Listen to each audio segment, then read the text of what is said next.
Hello friend, আজকে আমি প্রথম ব্লগ দিচ্ছি। আমি আজকের ব্লগটা আমার ঠাকুর মন্দির থেকে শুরু করছি। তো আজকে শ্রাবণ মাসের দ্বিতীয় সোমবার, আর আমি আমার মন্দিরে একটা ছোট্ট পুজোর আয়োজন করেছি।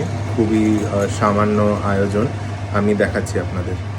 ইনি হলো আমার বাড়ির বাবা বানেশ্বর।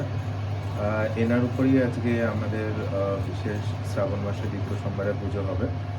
আর তার সাথে এই খুবই সামান্য আয়োজন, ফল, মিষ্টি, ফুল, এখানে 100 বেলপাতা, ওখানে পঞ্চামৃত। ত্রয়ম্বকম যজামহে সুগন্ধিম পুষ্টিবর্ধনম উর্বারুকমেব বন্দনাম মৃত্যুর্মুক্ষী মহামৃতাম। ওম নমঃ শিবায়। মৃত্যুর্মুক্ষী মহামৃতাম। ওম নমঃ শিবায়।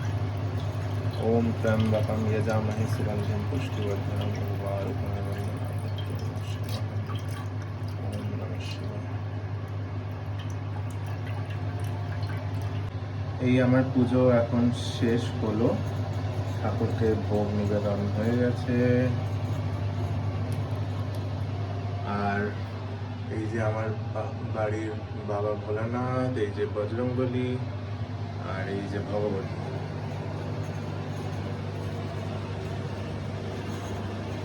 সবাইকে ভোগ নিবেদন হয়ে গেছে। এখন আমি দরজাটা কিছুক্ষণের জন্য বন্ধ রাখবো। ঠাকুর তো আর হাত দিয়ে খান না, উনি দৃষ্টি ভীষণ গরম, আর পাচ্ছি না। যদি আমার এই মিনি ভিডিওটা ভালো লেগে থাকে তাহলে নিশ্চয়ই কমেন্ট করে নিচে জানাবেন। আর আরও যদি কিছু দেখতে চান, আমি কেমন করে পুজো করি,